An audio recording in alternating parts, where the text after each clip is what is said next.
What's going on, guys? So I can't believe that we made it to 100,000 subscribers. I never thought when I started the journey building the 8.6 that the channel would grow this much and people would stick around to enjoy the show. It's incredibly overwhelming. I had great intentions of doing like a special episode. We wanted to do like a live stream video of all of us at the shed and have like a Q&A, like questions and answers kind of thing, just a live setup. But unfortunately, with the next few weeks, the COVID restrictions have ramped up here in Ireland and we can't have a gang of us together because we'll just get in trouble. People like Barry live in different counties as well, and the cops are stopping everybody at each county and asking what they're doing, so we're all kind of just stuck. Hopefully we can get that going further down the road.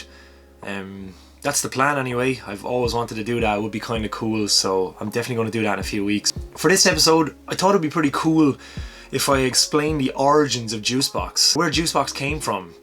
Not only have we hit 100,000 subscribers with the channel this year, but the whole Juicebox project is 10 years old. I had great plans to do like a public Juicebox 10-year anniversary meet along with the 10-year anniversary barbecue, but again, COVID has had other plans for us, so it is what it is. Regardless, I didn't want to post just the usual video. As we hit 100,000 subscribers, which is something that I think is completely nuts, I thought it'd be cool to do an explanation on how Juicebox came to be and what actually happened right up until the vlogs, and how I almost deleted the website and the YouTube channel a few years ago. I know a lot of you guys have come along since we started making the videos, so it could be an interesting story. I'll try to keep it brief and just do the backstory because there's a lot to it, like it's 10 years.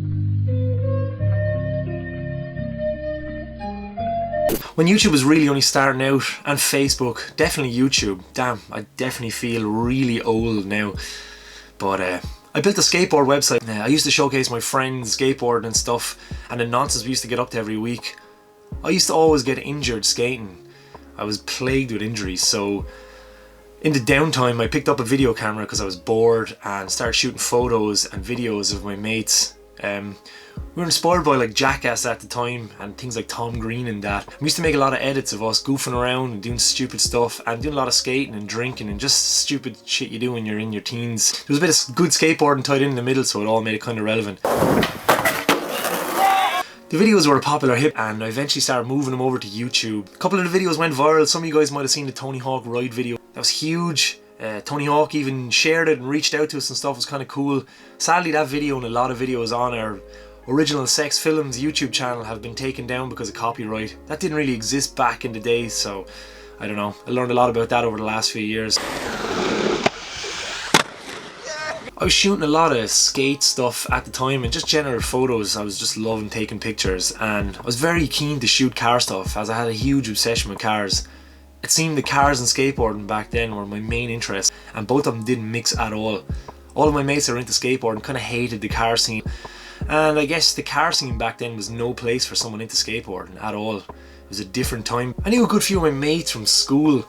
Growing up, we all used to mountain bike together, and they were all getting out of mountain biking and getting into cars and started buying stuff like DC2s and like Evos and stuff. So I kind of reached out to all of them and started asking them if they wanted shoots of their cars. I had all my flashes from shooting skate photos, and I was super keen to get into shooting car photography, as a lot of the flashes and things were perfect for shooting cars. I took the poor route in life. I went to college for most of my late teens and early 20s, so I couldn't afford to buy a car and get it on the road. Car insurance back then was crazy, as it is today in Ireland, and with no steady income because I was just doing random stuff, I couldn't get on the car ladder. Most of my mates that got cars, none of them went to college. They all got trades, or they like went and just got jobs straight out of school, so they had a lot more disposable income, and they started buying some proper cars and got on the ladder pretty quickly. Limited to walking and cycling, I had no real transport. I used to rely heavily on friends to call in and pick me up just so I could go out and make my way through the local car scene. Only for those guys like Deo, who had an A86 at the time, which was eventually written off, which you've seen in the videos, I would have been screwed. He kind of used to call into me and bring me out around the car scene, and yeah, one night he picked me up and brought me out to one of the main meets that was going on in Waterford at the time, and he introduced me to a guy called Flip. Me and Flip hit it off pretty quickly. Deo had to go, so I jumped in with Flip and we just started chatting, and yeah, we became friends straight away. It just kind of clicked. We were kind of into the same stuff, And I'm forever grateful to Deo and Flip for bringing me out and introducing me to everybody, because they're the main reason that all this stuff exists today. At one stage it felt like I was leading a double life, because I would go skateboarding in the daytime with all my friends, and then at about 12 o'clock or 11 o'clock at night I'd just get a phone call from Deo or Flip, and they'd tell me that there's a huge car meet on, or there's some drifting going on. So they'd come and pick me up, and I'd just jump into the car with them, and we'd end up being out till like about 6 o'clock in the morning, just watching drag racing and drifting and just hanging out. The Irish car scene was in its peak. Everybody had like Skylines, Silvias, Civics, and there was drag racing and drifting every weekend. It was absolutely insane. I already had a massive obsession with cars, but I was really starting to see all this stuff in the flesh, and I began documenting it frantically as much as I could. Every weekend you were guaranteed to see some drifting or drag racing. I was fascinated with this nightlife. It was like this underground world that I just had recently accessed. Myself, Flip and Deo would usually rock up together to meets, and we talked about doing a website at the time to showcase what was happening. All Ireland really had back then were car forums. There was a website called driver.ie at the time, which kind of had a front page where you could see what was happening, but there was no social media apps really, so I mean the only way to access what was going on in the Irish car scene was if you were a member of a forum. We talked about setting up a website called SESR, which stood for Southeast Street Racing. We even did a little promo video of one of our meets. This was definitely right at the peak of the Irish car scene, with hundreds of high quality cars flooding into our city. It was total chaos. I was super jealous of my mates and their cool cars, and I really wanted to be involved with the scene. So armed with my camera, I'd come out every chance that I was invited and shoot the lads in their cars. I'd asked other people around if they wanted their cars shot too, and I was trying my hardest to get to know people in the scene. I built a site, like a temporary site for the lads at the time, loosely based on websites like JTune, which we loved in America. The goal was to build a high quality site so we could present it to the world and just showcase the mad stuff that was going on in Ireland for people to access. After a month or two of toying around with the SESR name and the website idea, it didn't really go anywhere, but I couldn't stop thinking about setting up a website and getting something off the ground to shed it like a light on the Irish car scene. I was shooting pics of all these cool cars, and I wanted them to be easily accessible to people all over the world. This was pre-Instagram again, like in Facebook, so like there was no real way of seeing this stuff. Blogs were really starting to take off in America, so I decided ditching building a site from scratch, and I just started a WordPress blog. That's where I'd start posting cool pics of the local car scene and like just whatever was happening at the time. I was super fortunate that the guys I was hanging around with at the time were building some really cool stuff, and Waterford had probably one of the best scenes in Ireland. It was always one of the go-to spots for cars. Every single Irish website and forum at the time had something related to the car in its name.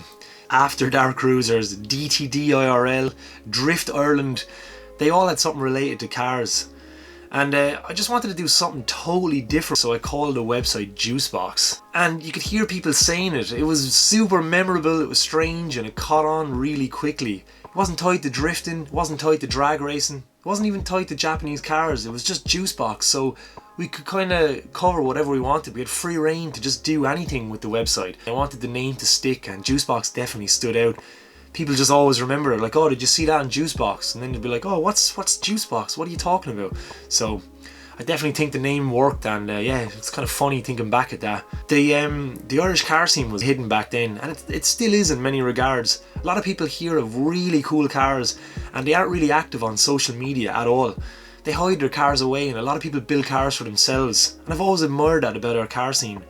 I love tracking down stuff here, and over the years networking with people to find cool cars and seek stuff out in the middle of nowhere and the most unassuming places. The first feature I added to the site was an S15 that was showered in cool parts. This was a car that lived around the corner from me. I'd pass it all the time, and I loved all the rare bits and how the car was put together. Hippo Sleek Aero, Grenade GX01s. Ireland was overwhelmed with the best of the best at the time, and all I wanted to do was try and document as much of it as I could. I knew this stuff wasn't going to be around forever. Sadly, this car was eventually rode off, much like a lot of them, but that's just how it goes here.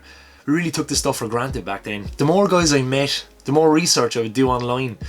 Finding out about unusual aero, rare seats, I was hooked, and I spent countless hours researching on the internet of various wheels, bits and bobs. The same little dopamine rush I got from Gran Turismo with all the unusual variants of cars and models. I was getting to document this stuff in real life and getting the same hit. All these cars I learned about growing up were landing in Ireland every month, and I'd spend hours trying to figure this stuff out. To be honest, I still do. I'm not sure why I enjoy this stuff so much, but I get a real kick out of it. With Juicebox, like any blog back then, I'd share the stuff I'd capture myself along with cool pictures and videos I found online for inspiration. Again, it was pre-Instagram and Facebook pages, so blogs, they were kind of the next step after forums in the evolution of car media. Eventually I started focusing more and more on my own content, taking inspiration from similar blogs at the time, like Speed Hunters and stuff, and started covering events, night antics and tracking down feature-worthy cars in Ireland. I always wanted to seek out the best of the best Ireland had to offer, so someone in the US or Australia or somewhere could look at what this little island had and get seriously impressed with the overwhelming amount of cool stuff we had here. I religiously shot everything I could for the next 2 years. I walk around car parks at events and shows, and the car parks usually had more interesting stuff than the events themselves. It was crazy. I was still in college, I was incredibly skint, but my mates would always give us a call and bring me along to every event that was going on at the time, or car meets, and I'll be forever grateful to the lads for doing that. Juicebox quickly gathered steam as a good place to check out Irish car content with no nonsense, and it gave me access to a lot more cool stuff. I think the lads were happy as well at the time to basically have their personal photographer just to go around and shoot the antics that were going on. This was before camera phones were even any good. They were pretty awful at the time. My camera was by no means expensive, but it was an entry-level Nikon D50, but it took some decent pictures as I was figuring it out. It drove me to shoot and seek out more and more stuff. I met so many people and shot thousands of photos between like 2009 to 2011. I was obsessed. I'd known Dave and Dougie from mountain biking and was always obsessed with their A86s. I'd spoken about them in a previous episode, so I won't go into it too much, but Dave had grown close with them because he had just helped paint and restore their 86s. So I asked them could I shoot their cars fresh after the restoration. I was delighted when they said yeah. The rolling shot of both of their cars is still one of my favourite pictures. The lads had just finished their 86s and both cars were built in a different style, different colour, and they were different models of the 86. And yeah, I love that photo and I love that shoot. After doing that shoot with Dougie's car, he started inviting me out of their old shed. This was like a two-sided barn and Ruben was in the other side of it. It was just full of their mates and their cars. Dougie started bringing me out and he knew how much I loved 86s, so I'm always thankful that he brought me around that stuff. Ruben was building his Skyline at the time and he had a drift car, and once we started chatting to each other we hit it off pretty quick. That's kind of a funny story how we met each other, and I'll definitely save that for another time. In the meantime, I was very keen on making some videos, but I didn't have the right camera set up for shooting at night. I had a VX1000 for filming skate videos, but it was pretty useless for night footage. I actually shot one video on it with a Deo's Altezza, but you couldn't really see anything. It was just way too dark. I ended up borrowing my mate's Canon 5D DSLR, which was the first camera at the time that could shoot video and shoot photos. It looked very cinematic at night, and I was really inspired to make a video called The Nightlife, which was the first viral video with Juicebox as a YouTube channel. I just wanted to document what was going on at the time and try to put a cinematic feel and a story to it. My mates were always heading out at night to go drifting while everyone else was going to the pub and partying. I still enjoy that video to this day, and it was an incredibly cool time in our life, and I'm forever grateful that the lads let me shoot them for that video. I still laugh about how this was filmed on like a borrowed camera, and all the videos that have ever been famous with Juicebox were all filmed on cameras that weren't even mine. Even the vlogs up until last year were filmed on a borrowed camera until we bought a dedicated one for the channel. It's hilarious just how it went. At this time, more and more of our mates were building cool cars and I kept shooting them. Through Dougie, Flip and others, I started meeting so many more interesting people and got to see the best of Ireland's car scene during Ireland's golden era of imports. I was shooting for magazines at the time as well, but print media was really starting to wind down, so I started to focus a lot more of my efforts on the Juicebox website and growing the Instagram and the Facebook. I had questionable writing skills, but I tried my hardest to write some interesting articles, little takes on things that I thought were interesting. At the very same time, Paddy McGrath was doing the same thing with his role at Speed Hunters. Paddy was tracking down some of the best cars in Irish drifting and just cool cars in Ireland in general, and exposing them to a massive audience. and putting the Irish drift community scene and cars on the front stage on a global scale, which is amazing. Both of us were kind of trying our hardest to show what this tiny little Ireland had to offer at the time. I mean, Ireland is so small and it really packs a punch with the stuff that we have here. It's incredible. I was always envious of Paddy getting to work for Speed Hunters and doing it as his full-time occupation, and it was always something that I aimed to do, was do full-time car photography and hopefully someday work for a website like Speed Hunters. That was always the aim for years. It's always been the dream to do this stuff full-time. I love shooting photos, tracking down cars and just chatting with people and, you know, documenting their builds. Paddy was always down to share my work on Speed Hunter, and to Paddy I'll forever be grateful that he did that. And it's funny enough, both of us are friends from the same town, and yeah, I always thought that was kind of cool. In some ways it's better that I didn't get a big break, because the vlogs probably would have never taken off, or, you know, Juicebox probably definitely would have died if I was off doing it for another company full time. Who knows what way it would have went. Juicebox had gotten to the point where it was the ultimate end goal for some people to have their cars featured on the website. To this day, I'm super humble for anyone that's ever said that to me. People used to actually add Juicebox featured on their for sale ads just to try and get the maximum amount of money for their cars. I was always honoured that the site was held in such a high regard amongst the Irish car community, and people were proud to have their cars featured on the site, and that always just made me feel warm inside. Personally, I was always just trying to seek out the best of the best on a global standard, so if a person from somewhere else in the world found the site, they'd be blown away with what this tiny little island had to offer. Religiously, we documented as much as we could. Looking back, many of these cars are actually gone. They were broke during the recession and most of them were lost to the history books. Around 2010, early 2010, Dougie and Ruben and the lads moved into a fresh shed. This was the start of everything you see that's in the vlogs today. Arguably the old shed was much cooler, as I had a massive Red Bull wall, a cinema and a shop, but nothing was ever done there, as this place was a total distraction. 10 times worse than the new shed we have today.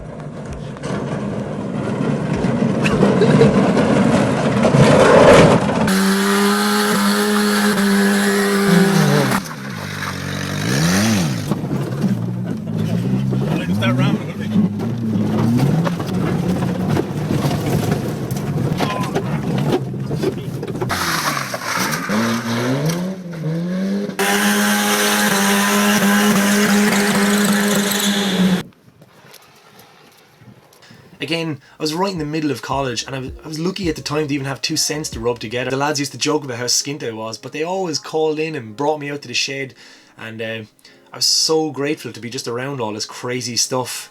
We used to do so much mad stuff back in the day that I wish I filmed more of it back then. It was in the height of the recession and there was really nothing happening out in the business park. We used to be chopping cars in half, destruction derby, fire, just nonsense. It was an amazing time.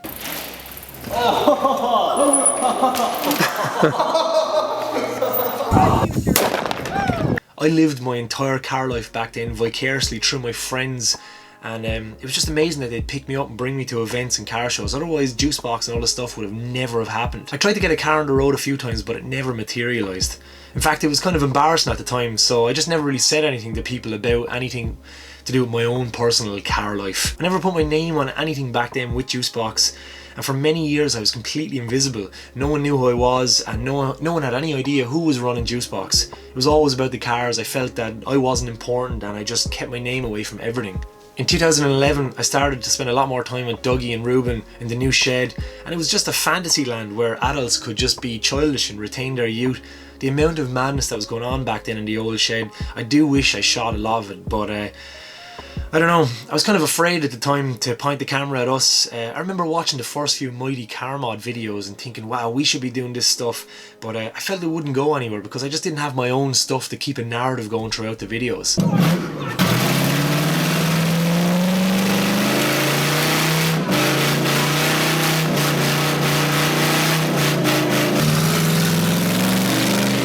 Regardless, I just focused all my effort on shooting photos, documenting everything I could. Spent a lot of time fooling around and getting to know Ruben and the lads a lot more.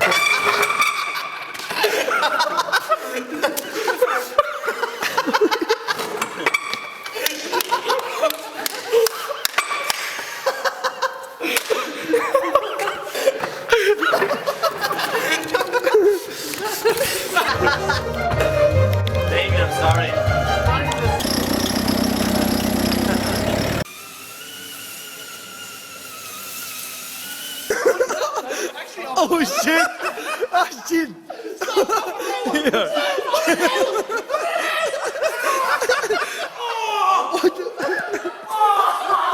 And just being around Dougie in the 86s, it just further cemented and fueled the fire for me to eventually own one. At the same time, there was so much night action going on locally in the city. It almost feels like another time, because Ireland really was a mini Japan. We were out every night just filming like 8-car trains, just crazy stuff that was happening back then. At this point, Juicebox had established itself as like the go-to place for looking at Irish car scene stuff, and yeah, it was great. We threw our first barbecue back in 2011, invited a bunch of cool cars and mates down, and it was going well. Things were going really cool. Back then, everything on the road was Japanese, but it was really starting to disappear. Cars were being broke for parts, and a lot of stuff was poached by Europe. For a small country of 4 million people, we put a serious dent in the Japanese car market. In 2011, completely infatuated with street drifting and 86s, we put together a video called the 86 Love Affair.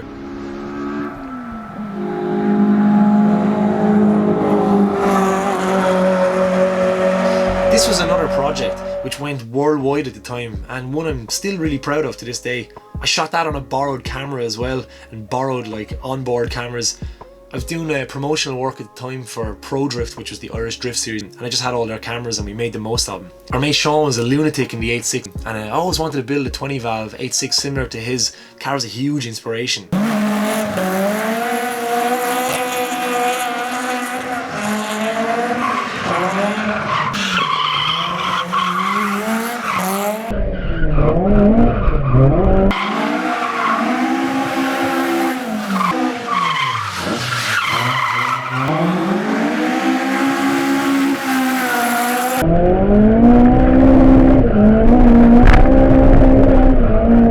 That was another epic time in our lives, essentially a street course in the middle of an industrial estate that we lived at religiously, and just there was so much drifting going on at the time.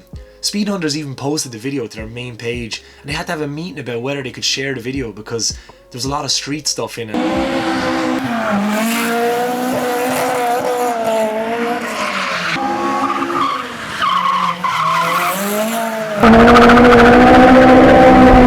I kept shooting videos and features and photos, and there was nothing more satisfying than just like seeking out cars at the time and sharing them on the website. Seeing how happy it made people just made me happy and always humbled me. It's always been one of the driving factors of Juicebox. It's never been about money or notoriety or anything like that. It was always just about the cars. It's always been about documenting cars. Yeah, in 2013, a lot of our mates were starting to emigrate. They were selling their cars and a lot of people were just moving away. The Irish car scene and Ireland in general had a bit of a dark cloud over it, and although I was having a good time shooting cars and travelling, felt like I was starting to go nowhere with Juicebox and life. I've been doing this stuff religiously for over 4 years, and I felt like I'd hit a ceiling. There was no work really. I was unemployed with a fresh degree in design, and I was feeling really trapped.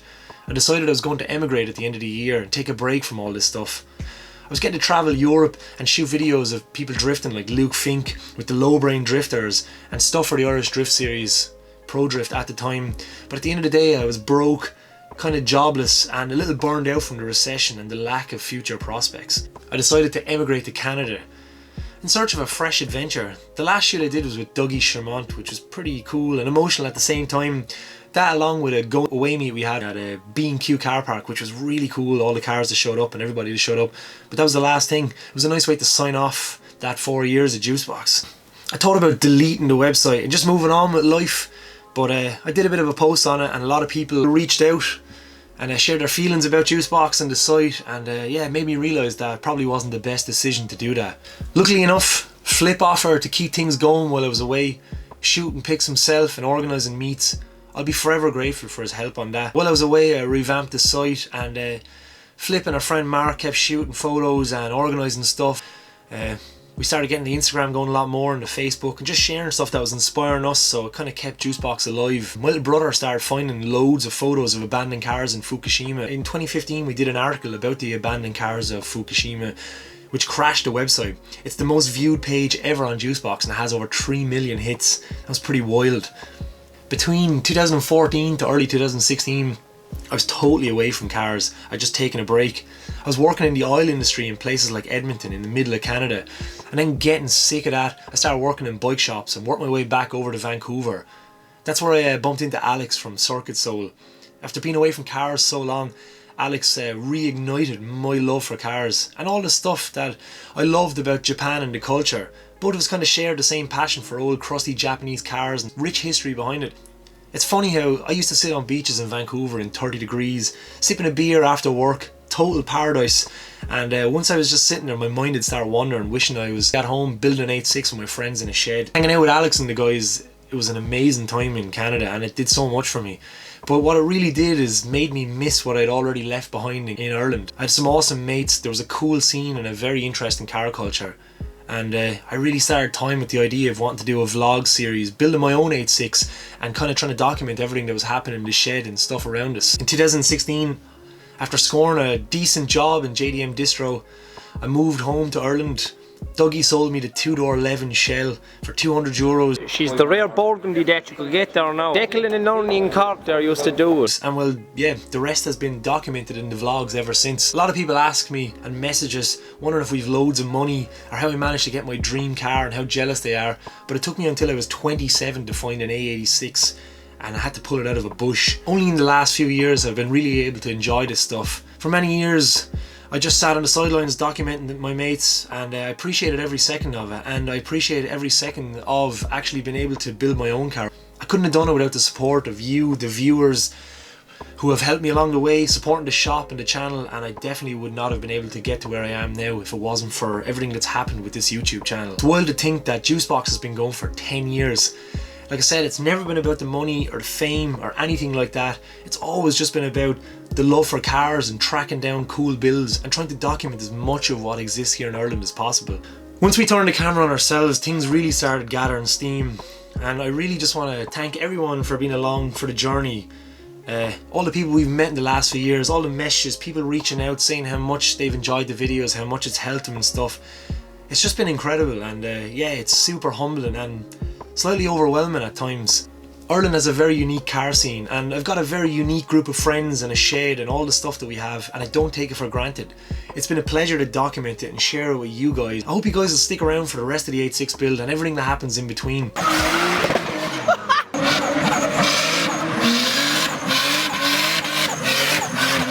I just thought it would be a cool video for the 100,000 subscribers and our 10-year anniversary. This has been a wild ride, and thank you so much for being a part of this. It's pretty humbling and slightly overwhelming that we've gotten this far, and yeah, I'm forever grateful. We'll see you next week. Take care. Peace out.